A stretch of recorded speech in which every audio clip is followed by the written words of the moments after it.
Breaking news చూస్తున్నాం. Group 2 అభ్యర్థి Pravalika ఆత్మహత్యపై MP Komatireddy Venkatareddy స్పందించారు. నిరుద్యోగులారా ఎవరూ ఆత్మహత్యలు చేసుకోవద్దని, బతికి సాధించుకుందామని 2 నెలల్లో కాంగ్రెస్ ప్రభుత్వం రాబోతుందని, అప్పుడు అందరికీ న్యాయం చేస్తామని వెంకటరెడ్డి హామీ ఇచ్చారు.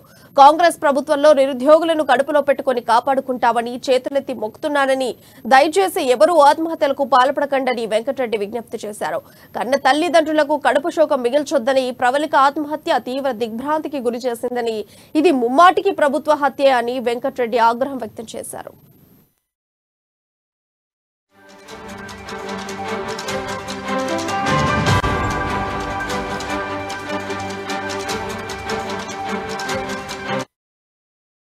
బ్రేకింగ్ న్యూస్ చూస్తున్నాం. గ్రూప్ 2 అభ్యర్థి ప్రవళిక ఆత్మహత్యపై ఎంపీ కోమటిరెడ్డి వెంకటరెడ్డి స్పందించారు. నిరుద్యోగులారా ఎవరూ ఆత్మహత్యలు చేసుకోవద్దని, బతికి సాధించుకుందామని 2 నెలల్లో కాంగ్రెస్ ప్రభుత్వం రాబోతోందని, అప్పుడు అందరికీ న్యాయం చేస్తామని వెంకటరెడ్డి హామీ ఇచ్చారు.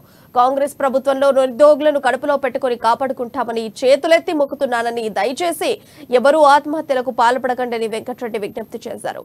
కన్న తల్లిదండ్రులకు కడుపు శోకం మిగల్చొద్దని, ప్రవళిక ఆత్మహత్య తీవ్ర దిగ్భ్రాంతికి గురి చేసిందని, ఇది ముమ్మాటికి ప్రభుత్వ హత్య అని వెంకటరెడ్డి ఆగ్రహం వ్యక్తం చేశారు.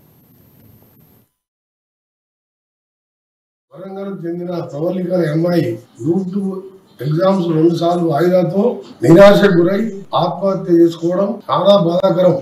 25 సంవత్సరాల అమ్మాయి 2 సార్లు ఎగ్జామ్ రాసి ప్రిపేర్ అయ్యి తల్లిదండ్రులు ఉపవాసం ఉండి కోచింగ్ ఇప్పించి, నిజంగా ఇది తెలంగాణ వచ్చిందే నిధులు నీళ్లు నియామకాల కోసం. ఆ రోజు ఎంతో మంది యువకులు బలిదానాలు చేసుకున్నారు. సగర జిల్లా సమ్మెలు నాలాంటి వారు తెలంగాణ కోసం సొంత పార్టీని ఎదిరించి పోరాటం చేసి తెలంగాణ తెస్తే, ఇవాళ గ్రూప్ 2 ఎగ్జామ్ నిర్వహించలేక ఈ ప్రవళిక ఆత్మహత్య చేసుకోవడం నిజంగా ఇది ఆత్మహత్య కాదు, ఇది ప్రభుత్వ హత్య. దీన్ని తీవ్రంగా ఖండిస్తున్నాం. 4 కోట్ల మంది ప్రజలందరూ కూడా మీరు తీవ్రంగా ఖండించాలి. ఆ అమ్మాయికి ఆత్మకు శాంతి కలగాలని భగవంతుడు ప్రార్థిస్తూ మీ అందరికి నిరుద్యోగులకు హామీ ఇస్తున్నాను. నేను తెలంగాణ స్టార్ క్యాంపెయినర్ గా, తెలంగాణ సీనియర్ కాంగ్రెస్ నాయకునిగా, పార్లమెంట్ సభ్యునిగా చేతులెత్తి మొక్కుతున్నా.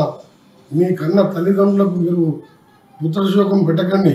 9 మాసాలు కొని మీ మీద భవిష్యత్తు కోసం మీరు మంచి భవిష్యత్తు ఉన్నారని మీరు నేను చదివిస్తే మీరు నిరుద్యోగులు ఆత్మహత్య పాల్పడడం మంచిది కాదు.